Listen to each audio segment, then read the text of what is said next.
you had a chance to reflect on that accomplishment and what it means to you personally?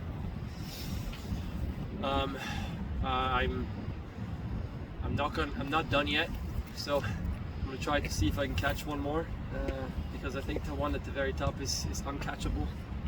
But those are some great names, you know. I mean, I grew up in Switzerland, and you know, MLS wasn't something I was watching when I was a kid. But obviously, once I moved to the States, you know, those are some big names.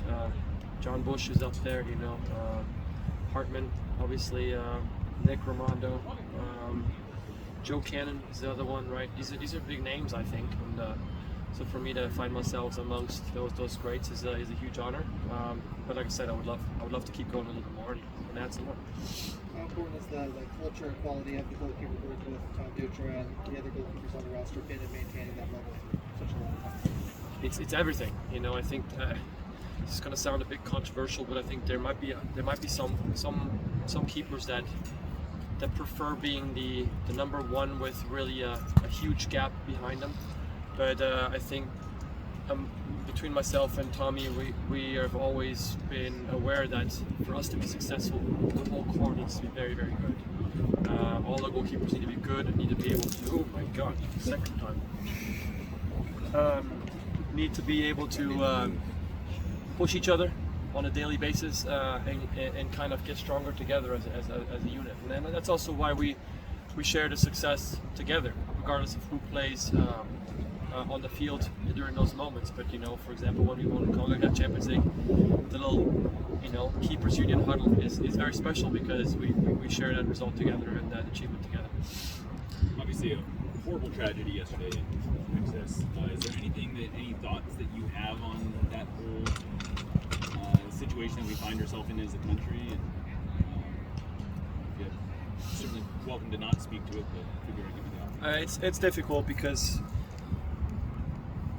I don't know. I've been very angry about it, and so, like, you know, driving to work in the morning and my brain goes down these crazy tangents, and so I don't know if I can really make a coherent statement on it's just, I feel a lot of anger that we're still in this exact same place, you know. I mean, every freaking time it's like, oh, thoughts and prayers doesn't mean shit, honestly. It doesn't help anything. We need some actual action, and I mean, I grew up in Switzerland where pretty much every male has a gun at home, and I think it speaks to the gun culture, the unfortunate gun culture we have in this country, because I was taught from an early age to not even go anywhere near that thing. That's such a powerful thing that's only there for defense in case our country gets invaded. And so you build this crazy amount of respect for such a piece of equipment that I don't understand why we have to have 18-year-olds run around with ARs. Self-defense, I understand it. I mean, I've spoken to people. My tattoo guy, you know, has gotten his shop robbed numerous times. There's self-defense, but do you need an AR for that? I don't understand it. Maybe a shotgun, maybe a pistol, something like that. You know, I mean, these amendments and these rights that people talk about were drafted when they had freaking muskets. You know, like what are we trying to defend against? You know, and again, this is the rant that I'm talking about, because the other argument is people say we want to defend ourselves from our country in case something happens.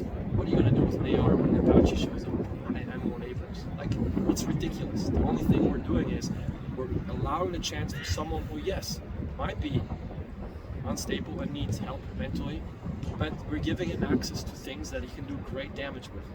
And that's an issue. And if that's not worth sacrificing you taking an AR to a shooting range, then we need to fix our priorities. If it means you're okay with a child cowering in fear every day of their lives while they go to school just so that you can shoot your little gun at a shooting range or whatever, then again, it's just we need to figure out our priorities. It's ridiculous. Anger, and you know, yeah, we need to elect people that are going to do something about it, but the people that have been elected to do something about it actually need to do something as well. And it's not a bargaining chip to get people to vote more for you, but it's for you to go and do something now. Don't use this to rile up your base and put down the opposing base. Do this to actually change something because people are dying, kids are dying. End rant, sorry.